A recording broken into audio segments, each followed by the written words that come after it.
മഹത്വം ഉണ്ടാകട്ടെ. നമുക്ക് രാവിലെ സമയം ദൈവവചനം ചിന്തിക്കാനായിട്ട് ഒരുമിച്ച് സമയം കിട്ടിയത് ഓർത്ത് ദൈവത്തെ സ്തുതിക്കുന്നു. ചിലപ്പം ചിലർക്ക് ഇതിന് നേരത്തെ കേട്ടവർക്കൊക്കെ ചില റിപ്പീറ്റേഷനായിട്ട് തോന്നാം. എന്നാൽ തന്നെ എഴുതപ്പെട്ട ദൈവത്തിൻ്റെ വചനം എത്ര പ്രാവശ്യം നമ്മൾ കേട്ടാലും അതിൽ നിന്ന് പുതിയ നിലയിലുള്ള കാര്യങ്ങൾ കർത്താവ് വെളിപ്പെടുത്താനായിട്ട് വിശ്വസ്തനാണ്. ഒരിക്കൽ വായിക്കുന്നത് കൊണ്ടോ കേൾക്കുന്നത് കൊണ്ടോ പുതുമ നഷ്ടപ്പെടുന്ന ഒരു കാര്യമല്ല ദൈവത്തിൻ്റെ വചനം എന്നുള്ള ആശ്വാസത്തോടെ ഉറപ്പോടുകൂടി വീണ്ടും ചില ആഴ്ചകൾക്ക് മുന്നേ നമ്മൾ ചിന്തിച്ച അതേ ഭാഗത്ത് വീണ്ടും ചിന്തിക്കാനായിട്ട് കർത്താവ് ഇടയാക്കിയത് ഓർത്ത് ദൈവത്തെ സ്തുതിക്കുന്നു. നമുക്കറിയാമല്ലോ, നമ്മളിന്ന് ജീവിച്ചു വരുന്ന സമയം വളരെ പ്രത്യേകതയുള്ളതും ദൈവത്തിൻ്റെ വചനത്തെ പത്രോസ്ലീഹ പറയുന്ന പോലെ സ്വന്തം നാശത്തിന് വേണ്ടി കോട്ടിക്കളയുകയും ചെയ്യുന്ന ഒരു കാലത്താണ് നമ്മൾ ജീവിക്കുന്നത്. നമുക്ക് പലപ്പോഴും അറിയാമെന്ന് നമ്മൾ വിചാരിക്കുന്ന വചനങ്ങൾ പോലും അതിൻ്റെ കോണ്ടക്സ്റ്റിൽ നിന്ന് അടർത്തി മാറ്റി സംസാരിക്കുമ്പോൾ പെട്ടെന്ന് നമ്മൾ ഞെട്ടിപ്പോകും. അയ്യോ, ഇത് ഇങ്ങനെ ഒരു ഉത്തരവുണ്ടോ, ഇങ്ങനെ ഒരു വ്യാഖ്യാനം ഇതിനുണ്ടോ എന്നൊക്കെ നമ്മൾ പെട്ടെന്ന് ചിന്തിച്ചു പോകും. ദൈവം ബലപ്പെടുത്തിയാൽ അത്തരം പ്രത്യേകമായിട്ട് മിസ്കോട്ട് ചെയ്യുന്നതായിട്ടുള്ള നമ്മളിപ്പം ദൈനംദിനം ക്ലബ് ഹൗസുകൾ വേദികളിലൊക്കെ കേൾക്കുന്നതായിട്ടുള്ള ദൈവത്തിൻ്റെ അതേ വചനഭാഗങ്ങളെ വെച്ച് തന്നെ നമുക്ക് ഈ രാവിലെയുള്ള ഈ ദൈവവചന പഠന ക്ലാസ്സിൽ ഓരോരോ ആർഗ്യുമെൻറ്റ്സ്, ഓരോരോ ഈ മിസ്കോട്ട് ചെയ്യുന്ന വചനങ്ങൾ എടുത്തിട്ട് അതിൻ്റെ ശരിയായിട്ടുള്ള കോണ്ടെക്സ്റ്റ് എന്താണെന്നും ശരിയായിട്ടുള്ള അർത്ഥം എന്താണെന്നും ചിന്തിക്കണമെന്നൊരാഗ്രഹമുണ്ട്. നമ്മുടെ കൂടെയുള്ള സഹോദരങ്ങളോടും കൂടെ ആലോചിച്ചിട്ട് അത് ചെയ്യണമെന്ന് എനിക്ക് വലിയൊരു ആഗ്രഹവും ഭാരവും ഹൃദയത്തിലുണ്ട്. കാരണം ഒത്തിരി പേരൊന്നും വചനം പ്രസംഗിക്കുമ്പോൾ കേൾക്കാൻ വരികയില്ല.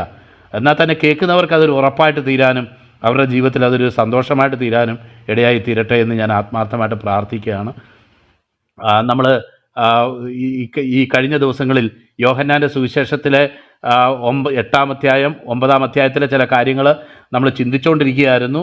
ഇന്നലെ നമ്മൾ കണ്ടത് കുരുടന് കാഴ്ച കൊടുക്കുന്നു. അപ്പോൾ ആത്മീയമായിട്ടുള്ള അവരുടെ അന്ധതയെക്കുറിച്ച് കർത്താവ് സംസാരിക്കാൻ വേണ്ടിയാണ് ആ കുരുടൻ്റെ കാര്യം എടുത്ത് ഉപയോഗിച്ചത് എന്നും ഇത്ര വ്യക്തമായിട്ടുള്ളൊരു അടയാളം അവിടെ ചോദിക്കുന്നത് ലോക സൃഷ്ടി മുതൽ ഇതുപോലുള്ളൊരു അടയാളം കണ്ടിട്ടുണ്ടോ എന്ന് ചോദിച്ചിട്ട് പോലും അവരുടെ ബോധമോ അവരുടെ കണ്ണുകൾ തുറക്കപ്പെടുകയോ ചെയ്യാതെ അക്ഷരികമായ നിലയിൽ ശബ്ദത്തിനെ ലംഘിച്ചതുകൊണ്ട് അവൻ പാപിയാകുന്നു എന്ന് പറഞ്ഞ് അതിനെ അവരുടെ ആ ജഡപ്രകാരമുള്ള ആലോചനയിൽ തന്നെ അവർ മുന്നോട്ട് പോകുന്നതായിട്ടും അവരുടെ സ്വന്തം കുറവ് കർത്താവ് പറഞ്ഞതുപോലെ നിങ്ങളുടെ വചനത്തിൽ നിൽക്കുന്നുവെങ്കിൽ, അല്ലെങ്കിൽ ഞാൻ ലോകത്തിൻ്റെ വെളിച്ചമാകുന്നു, എന്നെ അനുഗമിക്കുന്നവൻ ഇരുളിൽ നടക്കാതെ ജീവൻ്റെ വെളിച്ചമുള്ളവനായിത്തീരും.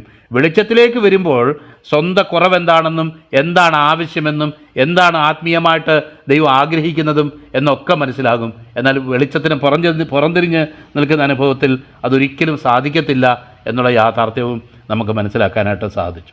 നോക്കിയാട്ടെ, അപ്പോൾ ഇത്തരം ഒരു സാഹചര്യത്തിലാണ് ഈ 10-ാം അധ്യായത്തിലേക്ക് കടന്നു വരുമ്പോൾ കർത്താവ് തന്നെ ഇടയനായിട്ട് അവിടെ പരിചയപ്പെടുത്തുന്നു. നമുക്കറിയാമല്ലോ, ഇനിയൊരു പ്രധാനപ്പെട്ട അത്ഭുതം മാത്രമേ യോഹന്നാൻ എടുത്തെഴുതുന്നതായിട്ടുള്ളൂ. അത് ലാസറിനെ ഉയർപ്പിക്കുന്ന കാര്യമാണ്. എന്നാൽ അതിനു മുന്നേ വ്യക്തമായിട്ടുള്ള ഒരു മെസ്സേജ് കർത്താവ് ഈ ഭാഗത്തൂടെ ഇസ്രായേൽ ജനത്തിന് കൊടുക്കുന്നതായിട്ട് നമുക്ക് കാണാനായിട്ട് കഴിയും.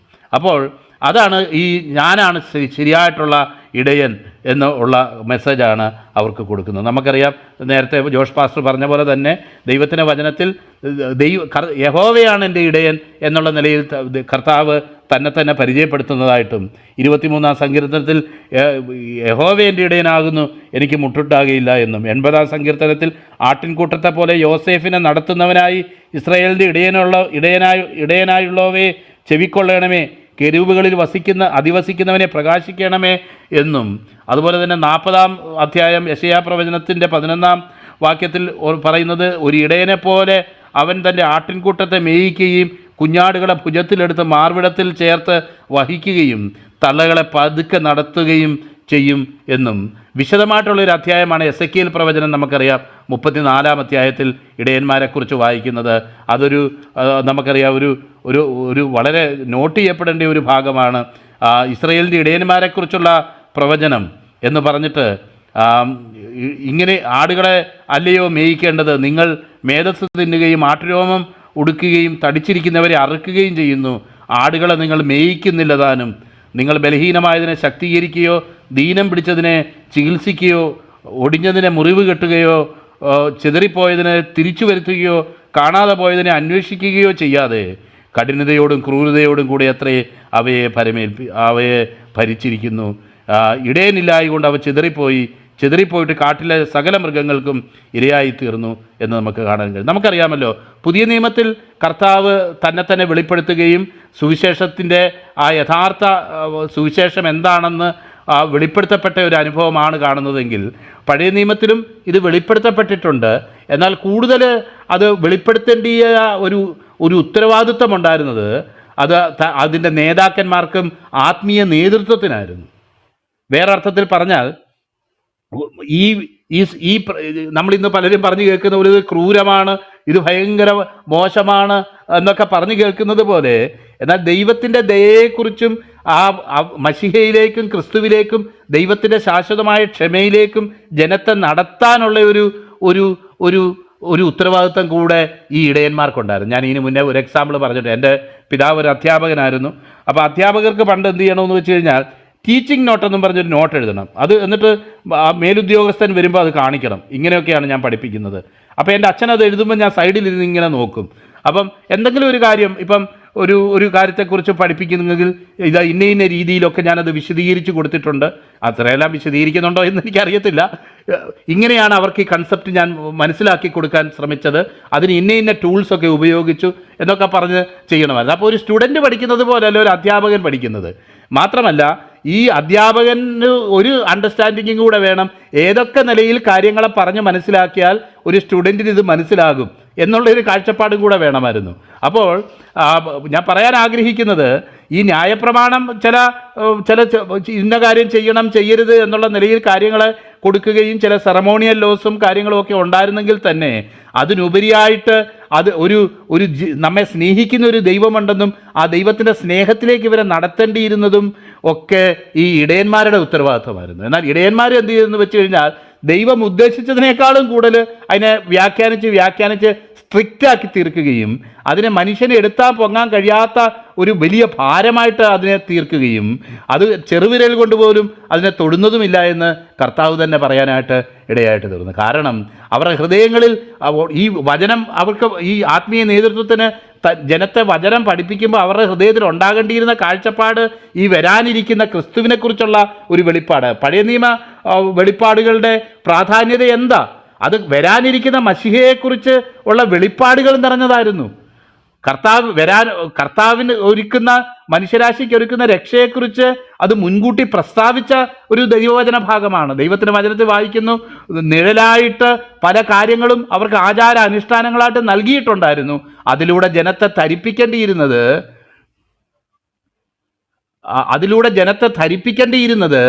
അതൊന്നുമല്ലായിരുന്നു.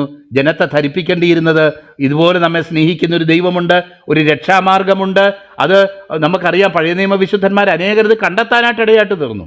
അപ്പോൾ അത് ധരിപ്പിക്കേണ്ടതിന് പകരം അതിന് ഓപ്പോസിറ്റായിട്ട് കൂടുതൽ കണ്ണിച്ചോരയില്ലാത്ത നിലയിൽ അതിനെ വ്യാഖ്യാനിച്ച് മനുഷ്യൻ ഒരിക്കലും അതിനെ അനുവർത്തിക്കാൻ കഴിയാത്ത നിലയിലും, മാത്രമല്ല മനുഷ്യൻ്റെ ഹൃദയത്തിൽ എന്തെങ്കിലും ഒരു സമാധാനം ലഭിക്കുന്ന നിലയിലുമല്ല, ഒരിക്കലും അത് ലഭിക്കാത്ത നിലയിലും എത്തിപ്പിടിക്കാൻ കഴിയാത്ത നിലയിലുമുള്ള ഒരു വ്യാഖ്യാനമായിട്ട് അത് തീർന്നു എന്നുള്ള കാര്യം അറിയാം. അപ്പം ഇതാണ് ഇസ്രായേലിലെ ഇടയന്മാർ ചെയ്തിട്ടുള്ള വലിയ പാതകം.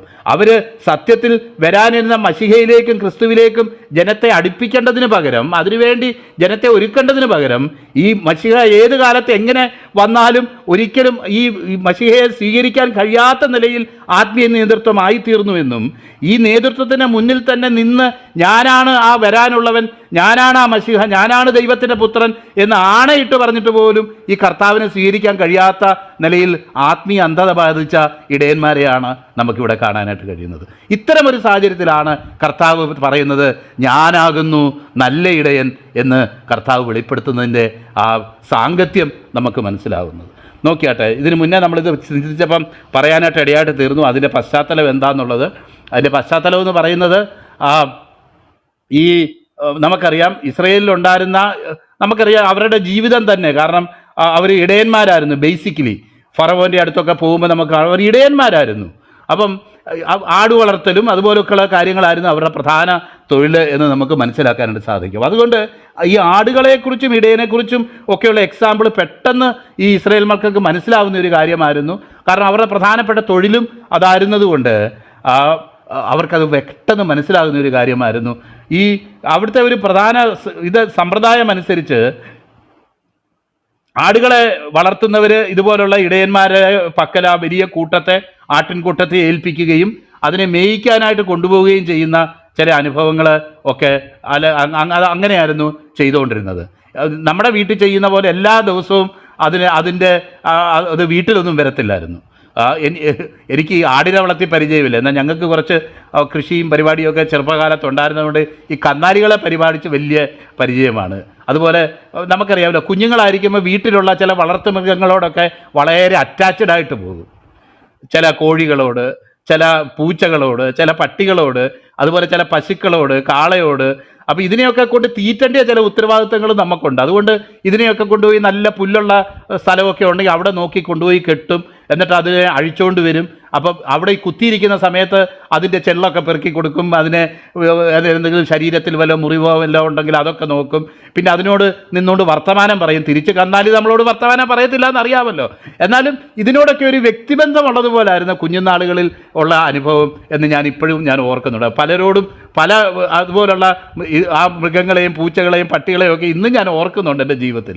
അപ്പം എന്ന് പറഞ്ഞതുപോലെ തന്നെ നമുക്കറിയാം, ഈ ആടുകളുമായിട്ടുള്ള അവരുടെ ജീവിതം വളരെ അറ്റാച്ച്ഡ് ആയിരുന്നെന്നും ഒരു മനുഷ്യൻ ഈ ആട്ടിൻകൂട്ടത്തോടു കൂടെ ദിവസങ്ങൾ തന്നെ അതിനെ മേയിക്കാനായിട്ട് കൊണ്ടുപോകുന്ന സമയത്ത് ചെലവഴിക്കുമെന്നും നമുക്കറിയാം. അപ്പം അങ്ങനെ വൈകുന്നേരമാകുമ്പോൾ എന്ത് സംഭവിക്കുമെന്ന് പറഞ്ഞു കഴിഞ്ഞാൽ, ചില സ്ഥലങ്ങളിലാണെങ്കിൽ വ്യവസ്ഥാപിതമായിട്ടുള്ള ആടുകളെ പരിപാലിക്കാനുള്ള സംവിധാനം, അല്ലെങ്കിൽ ഇതുപോലെ വലിയ ഒരു ആട്ടിൻകൂട് ചുറ്റും വേലി കെട്ടി അല്ലെങ്കിൽ കല്ല് പെറുക്കി മതിൽ പോലെ വെച്ച് അങ്ങനെയുള്ള ഒരു ആട്ടിൻകൂട് അവിടെ കാണും.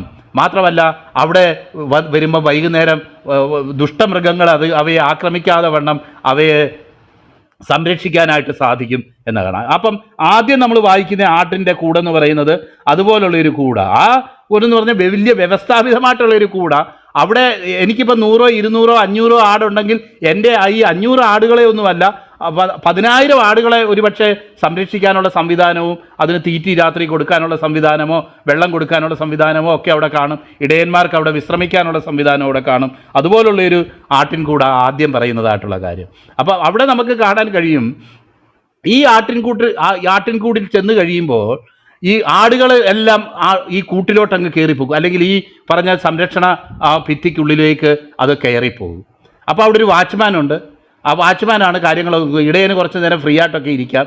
അങ്ങനെ ഈ ആടുകളെല്ലാം കയറിപ്പോകും. അങ്ങനെ പല ഇടയന്മാരുടെ നേതൃത്വത്തിൽ വന്നിട്ടുള്ള ആടുകളെല്ലാം ഇതിൻ്റെ ഉള്ളിലുണ്ട്.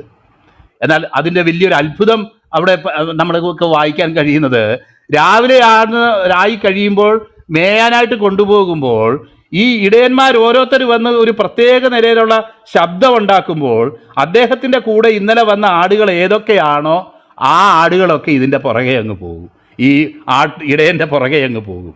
അപ്പം അത് വലിയൊരു അത്ഭുതം. അതാണ് ഇടയൻ്റെ ശബ്ദം തിരിച്ചറിയുന്ന ആട് എന്ന് പറയുന്നത്. ഈ ഒരു എക്സാമ്പിളിനെയാണ് കർത്താവ് തുടർന്നുള്ള ഭാഗങ്ങളിലൊക്കെ ഉപമിച്ചേക്കുന്നത് കാണാനായിട്ട് കഴിയും. ഈ വാക്കും ഭാഷണവും ഇല്ലാതെ ഈ മിണ്ടാൻ കഴിയാത്ത ഈ ഒരു മൃഗം, സാധുമൃഗം ഈ ശബ്ദം തിരിച്ചറിയുന്ന ആണെങ്കിൽ അതിനേക്കാൾ ബെറ്ററായിട്ട് നിത്യജീവന് വേണ്ടി നിയമിക്കപ്പെട്ട വ്യക്തികളും അല്ലെങ്കിൽ ദൈവസന്നിധിയിൽ യാഥാർത്ഥ്യത്തിന് വേണ്ടി ദാഹമുള്ള ഒരു വ്യക്തിക്ക് അവൻ്റെ ഇടയൻ്റെ ശബ്ദം, അവന് വേണ്ടി ജീവൻ കൊടുക്കാൻ വന്ന ഈ ഇടയൻ്റെ ശബ്ദം, ഈ അധികാരമുള്ള ഇടയൻ്റെ ശബ്ദം തിരിച്ചറിയാനും കേൾക്കാനുമായിട്ട് കഴിയും എന്നുള്ളൊരു കാര്യമാണ് അവിടെ പറയുന്നത്. നമുക്കറിയാമല്ലോ, അവിടെ തന്നെ പറഞ്ഞേക്കാണ്, ശരിക്കുള്ള ഇടയനാണെങ്കിൽ അവന് ഒന്നും വരേണ്ട കാര്യമില്ല, രാത്രി മതിൽ ചാടേണ്ട കാര്യമില്ല, അല്ലെങ്കിൽ വേറെ വഴിയായിട്ട് വരേണ്ട കാര്യമില്ല. കാരണം വേറെ വഴിയായി വരുന്നു എന്ന് പറയുന്നതിൻ്റെ അർത്ഥം തന്നെ അവൻ വ്യവസ്ഥാപിതമായിട്ട് ആടിനെ സ്നേഹിക്കുന്ന ഇടയനല്ല എന്നുള്ളൊരു കാര്യമാണ് പറയുന്നത്. അപ്പോൾ ഈ ഇടയന് വരേണ്ട ഒരു റൂട്ടുണ്ട്. അല്ലെങ്കിൽ ഒരു ഇടയനെക്കുറിച്ച് സപ്പോസ്ഡായിട്ട് ഇടയനൊരു കള്ളനെ പോലെ വരേണ്ട ആവശ്യമില്ല. അപ്പോൾ അന്ന് ആ കാലത്ത് ഇസ്രായേലിൽ ഉണ്ടായിരിക്കുന്ന ഉപദേഷ്ടാക്കന്മാരും ജനത്തെ നയിക്കാനായിട്ട് നിയോഗിക്കപ്പെട്ടിട്ടുള്ള വ്യക്തികളെയും ഒക്കെ ഉദ്ദേശിച്ചാണ് കർത്താവ് ഇത് പറയുന്നതെന്ന് നമ്മൾ ഓൾറെഡി എസെക്കിയേൽ പ്രവചനത്തിൽ കണ്ടു. അത് ദൈവം ആഗ്രഹിച്ച നിലയിൽ ഈ ആടുകളെ പരിപാലിക്കുന്ന വ്യക്തികളല്ല. അവർ ശരിക്കുള്ള വാതിലിലൂടെ വരുന്നവരല്ല. അവർ മതിൽ ചാടി വരികയും ഈ ആടുകളുടെ അഭിവൃദ്ധിയല്ല, ആടുകളെ കൊന്ന് ഉപജീവിക്കാനായിട്ട്, ആടുകളെ ബലിയാക്കാനായിട്ട്, അല്ലെങ്കിൽ ആടുകളെ സ്നേഹിക്കാത്ത ഒരു ഇടയൻ്റെ അനുഭവമാണ് ഈ ഇത്തരം മതിൽ ചാടി വരുന്ന ഇടയന്മാർ. വേഴ വഴിയായിട്ട് രാത്രിയിൽ ആരും കാണാതെ വന്ന് പോകുന്ന ആൾക്കാർ, അവർ ഇടയന്മാരല്ല എന്നുള്ളത് വളരെ വ്യക്തമായിട്ട് നമുക്ക് കാണാനായിട്ട് കഴിയും. അത് നമുക്കറിയാമല്ലോ. അത് ദൈവത്തിൻ്റെ സ്നേഹത്തിൽ നിന്നുണ്ടാകുന്ന ഒരു കാര്യം കൊണ്ടല്ല ഈ കാര്യങ്ങളെ പറയുന്നത്. ദൈവത്തിൻ്റെ വചനത്തിൽ യഥാർത്ഥത്തിൽ എഴുതപ്പെട്ട കാര്യങ്ങളെ എല്ലാം മറിച്ച് കളഞ്ഞ് സ്വർഗമില്ല, നരകമില്ല, പാപമില്ല, രക്ഷയില്ല, ന്യായവിധിയില്ല, ഇതിനെല്ലാം മറിച്ച് കളയുന്ന ശത്രുവിൻ്റെ ഉപദേശമാണ് ഇതെന്ന് നമുക്ക് മനസ്സിലാക്കാനായിട്ട് കഴിയും. വ്യർത്ഥവാക്കുകളാൽ ആരും നിങ്ങളെ ചതിക്കരുത് എന്ന് എഫേസ്യർ എഴുതലായിട്ട് നമ്മൾ വായിക്കും.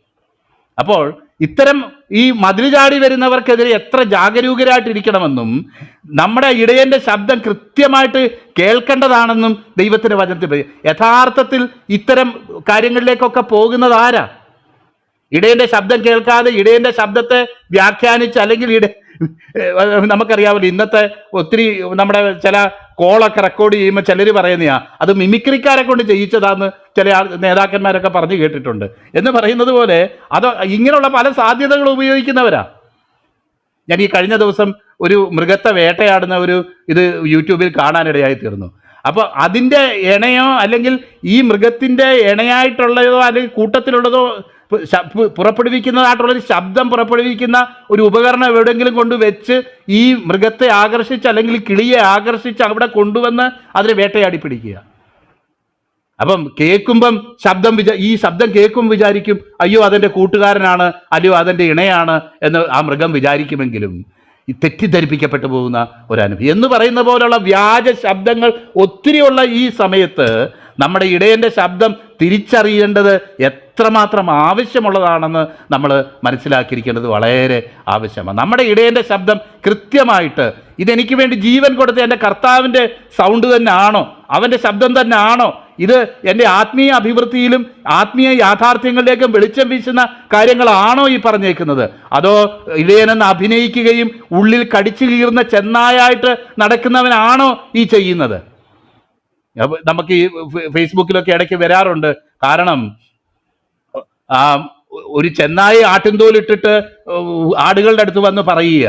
അപ്പൊ ശരിക്കുള്ള ഇടയൻ കിടന്ന് കൂകുക, ഈ അയ്യോ ഇത് ചെന്നായാണേ നിങ്ങൾ പോകരുത്. ആടുകൾ പറയുക നിനക്കെന്തറിയാം, എപ്പോഴും അത് വേണ്ട ഇത് വേണ്ട, തൊടണ്ട, പിടിക്കണ്ട, അങ്ങനെ പോണ്ട ഇങ്ങനെ പോണ്ട എന്നുള്ളതിൻ്റെ ഉപദേശം കേട്ടു മടുത്തു. വേണ്ടി ഈ പുതിയ ആട് പറയുന്ന ഉപദേശം വളരെ നല്ലതാണ്, വളരെ ഫ്രീഡം, വളരെ ലിബർട്ടി, വളരെ പ്രത്യേകതയുള്ള കാര്യമാണ് പറയുന്നത് എന്നും പറഞ്ഞൊരു ഇത് ഞാൻ ഇടയ്ക്കിടയ്ക്ക് കാണാറുണ്ട് ഫേസ്ബുക്കിൽ. എന്ന് പറയുന്നത് പോലെയാ ആട്ടുംതോലിട്ട ചെന്നായയുടെ ആ ശബ്ദത്തിനാണ് ഇന്ന് കൂടുതൽ ഇത് കിട്ടുന്നത്. ഇന്നാര് പറയുന്നതിന് പോലാണോ പറയുന്നത്, അതിനൊരു ഉത്തരം പറയാൻ പറ്റിയോ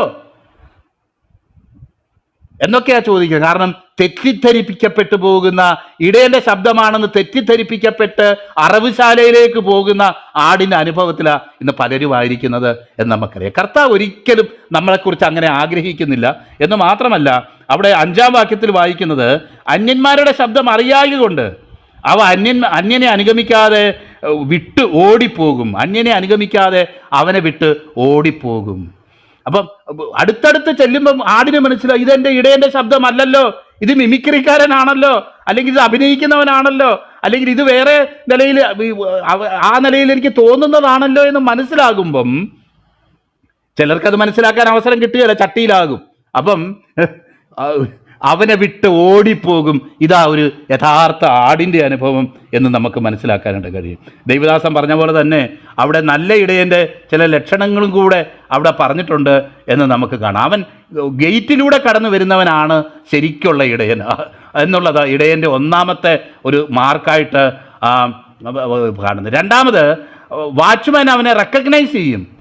അവിടെയുള്ള വാച്ച്മാൻ അത് മനസ്സിലാകും, ഇത് ശരിക്കുള്ള ഇടയനാണ്, ഇത് ഇടയൻ്റെ വേഷം കെട്ടി വരുന്ന ചെന്നായല്ല, അല്ലെങ്കിൽ വേറെ എന്തെങ്കിലും അല്ല, ഇടയൻ തന്നെയാണ് എന്ന് മനസ്സിലാകാനായിട്ട് ഇടയായിട്ട് തീരുകയും വേറൊരു ആട് അതിൻ്റെ ശബ്ദം തിരിച്ചറിയുകയും ചെയ്യും എന്ന് നമുക്ക് കാണുകയാണ്. നോക്കിയാട്ടെ, അവയ്ക്ക് മുമ്പായി ആടുകൾ ഈ ഇടയൻ നടക്കും. നമുക്കൊക്കെ അറിയാം, ഇവിടെയൊക്കെ ഞങ്ങളുടെ നാട്ടിലൊക്കെ ഇപ്പോൾ ആടുകളെ കാണുന്ന ഇടയൻ നടക്കുന്ന പുറകിൽ നിന്ന് ചില ശബ്ദമൊക്കെ കേൾപ്പിക്കുമ്പോൾ ഇതിങ്ങനെ എന്നാൽ അവിടുത്തെ സിസ്റ്റം നേരെ തിരിച്ചത് അത് അവർക്ക് മുമ്പായി നടക്കും എന്നാ പറഞ്ഞു. ബിജോ ബ്രദർ അതിന് വേറൊരു വ്യാഖ്യാനം പറഞ്ഞതായിട്ട് ഓർക്കുന്നു, ഞാൻ മറന്നുപോയി. നോക്കട്ടെ, അദ്ദേഹം അത് പറയുമായിരിക്കും. ആടുകൾ അവൻ്റെ ശബ്ദം അറിയുന്നു, അവരുടെ ശബ്ദം അറിയായതുകൊണ്ട് അവ അന്യനെ അനുഗമിക്കാതെ വിട്ട് ഓടിപ്പോകും. ഈ സാദൃശ്യം യേശു അവരോട് പറഞ്ഞു, എന്നാൽ തങ്ങളോട് പറഞ്ഞത് ഇന്നതെന്ന് അവർ ഗ്രഹിച്ചില്ല. രണ്ടാമത്തെ ടൈപ്പ് ഓഫ് ഇടയന്മാരെ അവിടെ നമ്മൾ കാണുകയാണ്. രണ്ടാമത്തെ ടൈപ്പ് ഓഫ് ഇടയന്മാരെ കാണുന്നത്, അതെങ്കിലും കൂടിനെ കാണുന്നത്, അത് വ്യവസ്ഥാപിതമായിട്ടുള്ള കൂടൊന്നുമല്ല. ഈ വെളിമ്പ്രദേശത്ത് ആട്ടുകൂട്ടത്തെ കൊണ്ടുചെന്നിട്ട് ഇടയൻ തന്നെ അവിടെയുള്ള കല്ലുകളും ഒക്കെ പെറുക്കി വെച്ചിട്ട് ഒരു ഗ്രാമപ്രദേശത്തൊക്കെ ചെല്ലുമ്പോൾ അതിന് ചുറ്റും ഒരു മതിൽ പോലെ ഉണ്ടാക്കിയിട്ട് ഒരു വാതിൽ മാത്രമുള്ള ഒരു സ്ഥലത്ത് ഇടയൻ അതിൻ്റെ മുന്നിൽ ഇടയൻ കിടക്കുന്നത് ഈ വാതിലായിട്ടുള്ള സ്ഥലത്താണ്. എന്ന് പറഞ്ഞു കഴിഞ്ഞാൽ ആർക്കെങ്കിലും ഉള്ളിലോട്ട് കയറണമെങ്കിലോ പുറത്തോട്ട് പോകണമെങ്കിലോ ഈ ഇടയൻ്റെ നെഞ്ചത്തൂടെ ചവിട്ടിയിട്ടല്ലാതെ പോകാൻ പറ്റില്ല. ആടിനും പുറത്തു പോകാൻ പറ്റുകയില്ല, ഒരു ഹിംസമൃഗത്തിനും അങ്ങനെ ചെയ്യാനായിട്ട് കഴിയത്തില്ല. അതാണ് അവിടെ പറഞ്ഞേക്കുന്നത്, ഞാൻ വാതിലാകുന്നു. ആദ്യം പറഞ്ഞു വാതിലിൽ കൂടെ കടന്നു വരുന്ന വ്യക്തി നല്ല ഇടയനാകുന്നു. ഇവിടെ രണ്ടാമത് പറയുകയാണ്, ഞാൻ സാക്ഷാൽ വാതിലാകുന്നു. എന്നിലൂടെ കടക്കുകയും എന്നിലൂടെ അകത്ത് വരികയും എന്നിലൂടെ പുറത്തു പോവുകയും അവൻ മേച്ചിൽ കണ്ടെത്തുകയും ചെയ്യും എന്നുള്ളത് പറയുക. നമുക്കറിയാമല്ലോ, ദൈവത്തിൻ്റെ വചനത്തിൽ ഞാനാകുന്നു എന്ന് കർത്താവ് പറഞ്ഞതുപോലെ തന്നെ ഉള്ളൊരു സ്റ്റേറ്റ്മെൻറ്റാണ്, ഞാൻ ആടുകളുടെ വാതിലാകുന്നു. I am the door. അല്ല, അങ്ങനെയാണോ വായിക്കുന്നത്? 7-ാം അധ്യായം 7. Therefore Jesus said, I tell you the truth, I am the gate for the sheep. I am the gate for the sheep എന്ന് അവിടെ കർത്താവ് അവിടെ വ്യക്തമായിട്ട് അവിടെ പറയുന്ന കാര്യം നമുക്ക് കാണാം. അപ്പം എനിക്ക് മുമ്പേ വന്നവർ കള്ളന്മാരും കവർച്ചക്കാരും അത്രേ. അപ്പം ശരിയായിട്ടുള്ള ഉപദേശം അറിയാതെ, ആടിനെന്താ വേണ്ടതെന്ന് അറിയാതെ, ആടിൻ്റെ അഭിവൃദ്ധി മാത്രം കണ്ട്, ആടിൻ്റെ ഇറച്ചി കണ്ട്, അല്ലെങ്കിൽ ആടിനെ ശാപ്പാടാക്കുന്ന ഇത് ഓർത്തിട്ട് മാത്രം കടന്നു വരുന്ന കുറേ ഇടയന്മാരുണ്ട്. ആ കൂട്ടത്തിൽപ്പെട്ടവരാണ് ഈ എനിക്ക് മുമ്പേ വന്നവർ. അത് ഉദ്ദേശിക്കുന്നത് പഴയ നിയമ പ്രവാചകന്മാരെ കുറിച്ചൊന്നുമല്ല. പഴയ നിയമ പ്രവാചകന്മാർ കൃത്യമായിട്ട് വരാനിരിക്കുന്ന മശിഹയെ കൃത്യമായിട്ട് ചൂണ്ടിക്കാണിച്ചിട്ടുണ്ട്. എന്നാൽ അതിനെ വ്യാഖ്യാനിച്ചവർ ഈ മശിഹ വന്നിട്ടും തിരിച്ചറിയാത്ത നിലയിൽ അവരുടെ വ്യാഖ്യാനം കൊണ്ട് ജനത്തിൻ്റെ കണ്ണ് ഇരുട്ടാക്കി കളഞ്ഞു എന്നുള്ളതാണ് നമുക്ക് കാണാനായിട്ട് കഴിയുന്നത്. അപ്പം ഈ വാതിക്കൽ കിടക്കുന്ന അല്ലെങ്കിൽ വാതിലായിരിക്കുന്ന ഇടയൻ എന്ന് പറഞ്ഞിട്ട് അവിടെ ചില കാര്യങ്ങൾ പറയുകയാണ്. വളരെ പ്രസക്തമായ വാക്യമാണല്ലോ. നമുക്കറിയാം 10-ാം വാക്യം, 10-ന്റെ വാക്യം, മോഷ്ടിപ്പാനും അറുക്കാനും മുടിക്കാനുമല്ലാതെ കള്ളൻ വരുന്നില്ല, അവർക്ക് ജീവനുണ്ടാകുവാനും സമൃദ്ധിയായ ജീവനുണ്ടാകാനും അത്രേ ഞാൻ വന്നിരിക്കുന്നത്. ഇത് തന്നെ നിങ്ങൾക്ക് കുറച്ച് ആഴ്ചകൾ മുന്നേ ഉള്ള ഇത് നോക്കിയാൽ പ്രസംഗിച്ചേക്കുന്നത് കാണാം. എന്നാലും അത് ഒരു വളരെ പ്രാധാന്യമുള്ളൊരു കാര്യമായതുകൊണ്ട് പറയുകയാണ്. എങ്ങനെയാണ് കർത്താവ് ഈ ആടുകളെ ഈ ശരിയല്ലാത്ത ഇടയൻ മോഷ്ടിക്കുന്നത്? കള്ളൻ വരുന്നത് മോഷ്ടിപ്പാനും അറുക്കാനും മുടിക്കാനും അല്ലാതെ കള്ളൻ വരുന്നില്ല, അവർക്ക് ജീവനുണ്ടാകുവാനും സമൃദ്ധിയായ ജീവനുണ്ടാകുവാനും അത്രേ ഞാൻ വന്നിരിക്കുന്നത്. ദൈവത്തിൻ്റെ വചനത്തിൽ പറയപ്പെട്ടിരിക്കുന്നതിന് വിപരീതമായ ഒരാശയം നമ്മുടെ ഹൃദയത്തിലേക്ക് കൊണ്ടുവന്നിട്ട് ദൈവം നമ്മളെ സ്നേഹിക്കുന്നില്ലെന്നും കരുതുന്നില്ലെന്നും അവനിൽ നമുക്ക് രക്ഷയില്ലെന്നും പാപക്ഷമയില്ലെന്നും ദൈവത്തിൻ്റെ വചനത്തിൽ പറഞ്ഞിരിക്കുന്ന കാതലായ കാര്യങ്ങളെ നിഷേധിക്കുകയും ചെയ്യുന്നതിലൂടെ നമ്മളെ അവൻ മോഷ്ടിക്കുന്നത്. ഇപ്പം എനിക്കൊരു വ്യക്തിയെ മോഷ്ടിക്കുക എന്ന് പറഞ്ഞാൽ എൻ്റെ ആശയപ്രകാരം ആ വ്യക്തിയുടെ ഉള്ളിലുള്ള ഇതൊക്കെ മാറ്റിയിട്ട് എൻ്റെ ചില താല്പര്യങ്ങൾക്കനുസരിച്ച് ആ വ്യക്തിയെ ഞാൻ ചിലത് പറഞ്ഞ് മനസ്സിലാക്കി ബ്രെയിൻ വാഷ് ചെയ്യുന്ന ഒരു അനുഭവമാണ് ഈ മോഷ്ടിക്കുക എന്ന് പറയുന്നത്. അപ്പോൾ ദുഷ്ടൻ നമ്മൾ വിചാരിക്കും, അയ്യോ എന്നെ ആരും കട്ടോണ്ട് പോയില്ലല്ലോ. ഇല്ല പ്രിയപ്പെട്ടവരെ, ചിലരൊക്കെ പലരുടെയും പോക്കറ്റിൽ നിന്ന് കിടക്കുക. അവരുടെ പോക്കറ്റിൽ കിടന്നുകൊണ്ടാണ് ഈ കേൾക്കുന്നത്. കാരണം ദൈവത്തിൻ്റെ വചനത്തിൻ്റെ ശരിയായിട്ടുള്ള വ്യാഖ്യാനവും അർത്ഥവും അറിയാതെ നമ്മൾ ഇന്നലെ ചിന്തിച്ചല്ലോ, പിശാച് ചെയ്യുന്ന ഏറ്റവും വലിയ വഞ്ചന എന്താ? ആ വഞ്ചനയെന്ന് പറയുന്നത് ദൈവവചനത്തെ കോട്ടിക്കളയുകയും അതിൻ്റെ കോണ്ടക്സ്റ്റിൽ നിന്നും അതിൻ്റെ സാഹചര്യത്തിൽ നിന്നും എടുത്തു മാറ്റി ഈ ദൈവവചനം എന്ത് ഉദ്ദേശിക്കുന്നുവോ അതിന് നേരെ വിപരീതമായ അർത്ഥം അതിൽ നിന്ന് വ്യാഖ്യാനിച്ചു കൊണ്ടുവരിക. ആ ദൈവവചനം എന്ത് അർത്ഥത്തിൽ എന്തിനു വേണ്ടി നൽകപ്പെട്ടിരിക്കുന്നുവോ അതിന് നേരെ വിപരീതമായ അർത്ഥം അതിൽ നിന്ന് തന്നെ സാഹചര്യങ്ങളെയും കാര്യങ്ങളെയും കോട്ടിമാട്ടിക്കളഞ്ഞിട്ട് അതിന് വിപരീതമായ അർത്ഥം അതിൽ നിന്ന് മുന്നോട്ട് കൊണ്ടുവരിക. ഇതാ ശത്രു ചെയ്യുന്ന ഏറ്റവും വലിയ പ്രശ്നം. നമുക്ക് ഉൽപ്പത്തി പുസ്തകം, ഞാൻ കഴിഞ്ഞ ദിവസം പറയും, ഉൽപ്പത്തി പുസ്തകത്തിലും കർത്താവിനോട് സംസാരിക്കുമ്പോഴും ഒക്കെ അവൻ ദൈവവചനം എടുത്ത് കോട്ട് ചെയ്യുന്നേ. എന്നാൽ പെട്ടെന്ന് ആരും ധരിച്ചു പോയോ ദൈവവചനമാണല്ലോ പറയുന്നത്. പിശാചും പ്രസംഗിക്കുന്ന ആളാ. പുള്ളിക്കൊക്കെ നല്ല ബൈബിൾ സ്റ്റഡി എടുക്കാൻ അറിയാം, സാഹചര്യങ്ങളെ കോട്ടിമാട്ടിക്കളയാൻ അറിയാം, വചനം അറിയാത്ത പാവങ്ങളെ എന്തെങ്കിലുമൊക്കെ പറഞ്ഞ് കബളിപ്പിക്കാൻ അറിയാം. അങ്ങനെ അവരെ മോഷ്ടിച്ചെടുത്തു. ശരിയായ സുവിശേഷം കേട്ട് ഹൃദയം തുറക്കപ്പെട്ട വ്യക്തികളുടെ ഹൃദയത്തിലേക്ക് ഒരു തുള്ളി വിഷമൊഴിച്ചു കൊടുത്തു, അവരുടെ ചുണ്ടിലേക്ക് ഒരു തുള്ളി വിഷമൊഴിച്ചു കൊടുത്തു. അത് പാലാന്ന് വെച്ച് നുണഞ്ഞിറക്കുക, അതിൻ്റെ മഹിമകളെക്കുറിച്ച് വർണ്ണിക്കുക. എന്നാൽ ഒരിക്കലും നിങ്ങൾ നിത്യജീവനിൽ കടക്കാതെ വണ്ണം ജീവന്റെ വഴിയാ നിങ്ങൾക്ക് അടച്ചു കളയുന്നതെന്നുള്ള യാഥാർത്ഥ്യം നിങ്ങൾ മനസ്സിലാക്കുന്നില്ല. അതിനെ പുകഴ്ത്തിയും പ്രശംസിച്ചും അതിനുവേണ്ടി വീറോടെ വാദിച്ചും ഇങ്ങനെ നടക്കുക. എത്രയെത്ര തെറ്റായിട്ടുള്ള ഉപദേശങ്ങൾ ഈ ഞാൻ പണ്ടേതോ ചൊല്ല്, പലവിധ ഉപദേശങ്ങളോ പാരിൽ പൊട്ടിമുളയ്ക്കുന്നു, അങ്ങനെ കണ്ടൊരു ഇത് ഞാൻ കേട്ടിട്ടുണ്ട്, ഒരു പള്ളിയിൽ പാടുന്ന ലിറ്റർജിയുടെ ഒരു ഭാഗമായിട്ട് എന്ന് പറഞ്ഞ പോലെ എന്തെല്ലാം ഉപദേശങ്ങളാണ്. ദൈവവചനം കേൾക്കാനും ദൈവവചനത്തിൽ യഥാർത്ഥമായിട്ട് പറഞ്ഞിരിക്കുന്ന കാര്യങ്ങളെ ഗ്രഹിക്കാനും ദൈവം നമ്മുടെ നിത്യജീവൻ നമ്മൾ പ്രാപിക്കണം എന്നുള്ളതാണ് ദൈവത്തിന് ആഗ്രഹമെന്നും വ്യക്തമായി ദൈവത്തിന് വചനത്തിൽ എഴുതിയേക്കുക. മനുഷ്യന്റെ പാപത്തെക്കുറിച്ച് ദൈവത്തിന് വചനം വ്യക്തമായി പറയുന്നുണ്ട്. കഴിഞ്ഞ അധ്യായങ്ങളിൽ അവരുടെ പാപാവസ്ഥയെക്കുറിച്ച് കൃത്യമായി കർത്താവ് ചൂണ്ടിക്കാണിക്കാൻ നമുക്ക് കാണാം. മോഷ്ടിക്കാനും അറുക്കാനും മുടിക്കാനുമല്ലാതെ കള്ളൻ വരുന്നില്ല അവർക്ക് ജീവനുണ്ടാകാനും സമൃദ്ധിയായ ജീവനുണ്ടാകാനും, അവർക്ക് നിത്യജീവൻ ഉണ്ടാകാനും സമൃദ്ധിയായ നിത്യജീവന്റെ അനുഭവത്തിൽ ഒരു ശിഷ്യനായിട്ട് ജീവിക്കാനും ഇടയായി തീരേണ്ടതിന് വേണ്ടിയാ ഞാൻ കടന്നു വന്നിരിക്കുന്നത്. അവർ മേച്ചിൽ കണ്ടെത്തി നല്ല ആത്മീയ അനുഭവത്തിൽ പച്ചയായ പുൽപ്പുറങ്ങളിൽ സ്വസ്ഥതയുള്ള വെള്ളത്തിന് കിരീടത്തേക്ക് അവർ നടക്കാൻ വേണ്ടിയാ ഞാൻ ഈ ലോകത്തേക്ക് കടന്നു വന്നിരിക്കുന്നത്.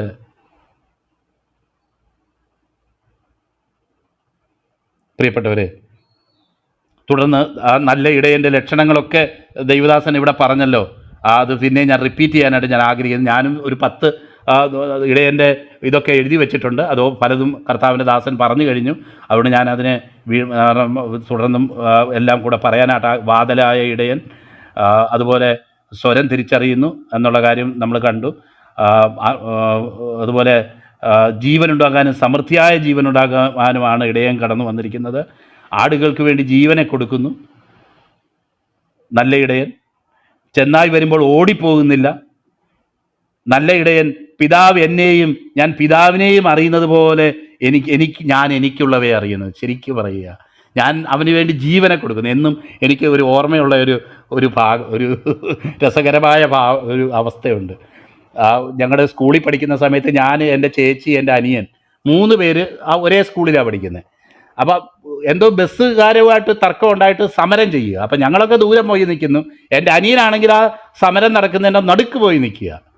അപ്പം ഞങ്ങളാരും വിളിച്ചിട്ട് വരുന്നില്ല. അവസാനം ഞങ്ങളുടെ അറിയുന്ന ഒരു സഹോദരി, റുക്കിയ എന്ന് പറയുന്ന ഒരു സഹോദരിയുണ്ട്. എടാ ഇവിടെ വാടാന്നും പറഞ്ഞ് വിളിച്ചു. വളരെ അനുസരണമുള്ളവരായിട്ട് അവൻ അതിൻ്റെ മുന്നിൽ നിന്ന് തിരിച്ചു വന്നപ്പം എനിക്ക് മനസ്സിലായി ശരിക്കുള്ള ഭാരവും സ്നേഹവും ഈ റുക്കിയയ്ക്കാണ് ഉണ്ടായിരുന്നത്, ഞങ്ങൾക്കാർക്കും അല്ല എന്ന് മനസ്സിലായി. കാരണം ഈ സ്നേഹം എന്തിലൂടെ വെളിപ്പെടുന്നേ? എന്തുകൊണ്ട് ആ സഹോദരി എൻ്റെ അനുജനെ ശാസിച്ചു? കാരണം അവൻ അവിടെ നടുക്ക് നിൽക്കരുതെന്നും വല്ല കല്ലേറോ പ്രശ്നങ്ങളോ ഒക്കെ ഉണ്ടായാൽ ഇതായി തീരുമെന്നും അറിഞ്ഞിട്ട് ആ സഹോദരി ഹൃദയത്തിൽ വളരെ ഇതോടുകൂടെ അവരെ ശാസിച്ച് വിളിച്ചുകൊണ്ട് വരുന്ന വരവ് കണ്ടപ്പോൾ ഞാൻ ഇന്നും എൻ്റെ കുഞ്ഞുനാളിലെ അനുഭവം ഞാൻ ഓർക്കുക. എന്ന് പറഞ്ഞതുപോലെ കർത്താവിൻ്റെ വചനം വളരെ ഹാർഷായിട്ടും നമ്മളെ ശാസിക്കുന്നതായിട്ടും നമുക്ക് നേരെ വിരൽ ചൂണ്ടുന്നതായിട്ടും കർത്താവിൻ്റെ വചനങ്ങളെ പലപ്പോഴും നമുക്ക് ഉൾക്കൊള്ളാൻ കഴിയാത്തതായിട്ടും ഈ പാപത്തിനെതിരെ പ്രത്യേകിച്ച് സംസാരിക്കുന്ന കാര്യം കേൾക്കുമ്പോൾ നമുക്ക് ഉൾക്കൊള്ളാൻ കഴിയില്ല. അതുകൊണ്ടാണ് പലരും പാപമില്ല, ന്യായവിധിയില്ല എന്ന് പറഞ്ഞ് നടക്കുന്നതിൻ്റെ കാര്യം അവരുടെ ജീവിതത്തിലെ ബലഹീനതകളെ മറച്ചു വെക്കാൻ അവർക്ക് മനസാക്ഷിക്കുത്തുണ്ടായിട്ടാണ്. അപ്പം ഇതിനെ തന്നെ അങ്ങ് നിഷേധിച്ചു കഴിഞ്ഞാൽ പിന്നെ പ്രശ്നമില്ലല്ലോ. എന്നാൽ കർത്താവ് അധികാരമുള്ളവനായിട്ടത്രേ അവരെ ഉപദേശിച്ചത് എന്ന് വചനത്തിൽ നമ്മൾ വായിക്കുന്നു. കാരണം ഈ അധികാരം എവിടുന്ന് വന്നതാ? ഈ ജീവൻ കൊടുക്കുന്ന സ്നേഹത്തിൽ നിന്ന് വന്നത്. നമ്മളൊരു പാട്ടിൽ പാടുന്നല്ലോ, ഞാനൊരു പാട്ട് പാടാം. ജീവനേകിയ സ്നേഹം സർവലോകത്തിൻ പാപത്തെ നീക്കും സ്നേഹം, ശക്തിയ ക്രൂശിൻ സ്നേഹം, എന്നിൽ വാസിക്കും സ്നേഹം. സ്തോത്രങ്ങൾ പാടി ഞാൻ വാഴ്ത്തിയിടുമേ ദേവാധിദേവനെ, രാജാധിരാജാവെ, വാഴ്ത്തി വണങ്ങിടുമേ ദേവാധിദേവനെ, രാജാധിരാജാവെ, വാഴ്ത്തി വണങ്ങിടുമേ. പരീശന്മാരെ പോലല്ല, മറ്റു മനുഷ്യരെ പോലല്ല. നിങ്ങളിങ്ങനെ ചെയ്താൽ ഒരുപക്ഷെ നടക്കും എന്നല്ല പറഞ്ഞത്, അധികാരമുള്ളവനായിട്ടത്രേ. എൻ്റെ സ്വന്തം പോലെ, എൻ്റെ അംഗത്തെ, എൻ്റെ സ്വന്തം വ്യക്തിയെപ്പോലെ, എന്നെപ്പോലെ തന്നെ കർത്താവിൻ്റെ ഉപദേശം കേൾക്കുമ്പോൾ കർത്താവിന് അധികാരം എവിടുന്നാ വന്നേ? കർത്താവിന് അധികാരം വന്നത് ജീവനെ കൊടുക്കുന്ന ആ സ്നേഹം തന്നിൽ ഉണ്ടായിരിക്കുകയും തൻ്റെ ജീവനെ നൽകുവാൻ തക്കവണ്ണം ലോകത്തെ സ്നേഹിക്കുകയും ചെയ്ത സ്നേഹത്തിൽ നിന്ന് ഈ അധികാരം വന്നത് എന്ന് നമുക്ക് മനസ്സിലാക്കാനായിട്ട്. നല്ല ഇടയൻ ആടുകൾക്ക് വേണ്ടി ജീവനെ കൊടുക്കുന്നു. കൂലിക്കാർ ചെയ്യുന്ന പോലെ സ്വന്തം തടി രക്ഷിക്കാൻ ഓടി പോവുകയല്ല ചെയ്യുന്നത് എന്ന് പറഞ്ഞിട്ട് പറയുക, ഞാൻ എൻ്റെ പിതാവ് എന്നെയും എൻ്റെ പിതാവിനെ ഞാനും അറിയുന്നത് പോലെ, പിതാവ് എന്നെയും ഞാൻ പിതാവിനെയും അറിയുന്നത് പോലെ. അതെന്തൊരറിവാ? ആ പിതാവും പുത്രനും തമ്മിലുള്ള ബന്ധം എന്താ? അതുപോലെ തന്നെ ഞാൻ എനിക്കുള്ളവയെ അറിയുന്നു, അവ അന്യനെ അനുഗമിക്കത്തില്ല, അവ എൻ്റെ ശബ്ദം തിരിച്ചറിയും, അതെൻ്റെ അടുത്തേക്ക് വരും. എത്ര കൃത്യമായിട്ട് കർത്താവ് അവരുടെ അവിശ്വാസത്തിൻ്റെ കാരണം എന്താണെന്നും എന്തുകൊണ്ട് കർത്താവിനെ അവർക്ക് ഉൾക്കൊള്ളാൻ കഴിയുന്നില്ല എന്നുള്ളതും, എറിയാൻ കല്ലെടുത്തത് എന്തുകൊണ്ട്, അവരുടെ ആത്മീയ അന്ധതയ്ക്കുള്ള കാരണം എന്താണെന്ന് കൃത്യമായിട്ട് അവരുടെ മുന്നിൽ വിവരിച്ചു കൊടുക്കുന്ന വാക്കുകളാണ് നമുക്ക് കേൾക്കാനായിട്ട് കഴിഞ്ഞത്. പ്രിയപ്പെട്ടവരെ, നമ്മളെ തന്നെ ദൈവരങ്ങളിലേക്ക് ഏൽപ്പിക്കാം. ഈ നല്ല ഇടയൻ്റെ കൈക്കീഴിൽ ഈ നല്ല ഇടയൻ നമുക്ക് നൽകുന്ന ആ പരിപോഷണത്തിൽ അവൻ നമ്മളെ മേയിക്കുമ്പോൾ അവൻ്റെ കൈക്കലെ ആടുകളായിട്ട് ജീവിക്കാനായിട്ട് കർത്താവ് ഈ ലോകത്ത് നിത്യതയിൽ നമുക്ക് ഭാഗ്യം നൽകിയല്ലോ.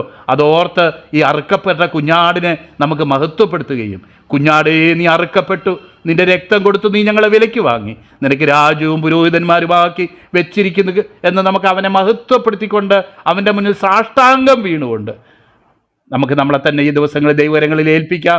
ജയോത്സവമായി നമുക്ക് നടക്കാം. ശത്രുവിൻ്റെ കണികളിൽ വീഴാതിരിക്കാം. അന്യൻ്റെ ശബ്ദം നമുക്ക് തിരിച്ചറിയാം. അതിനായിട്ട് ദൈവത്തിൻ്റെ പരിശുദ്ധാത്മാവ് നമ്മെ സഹായിക്കട്ടെ.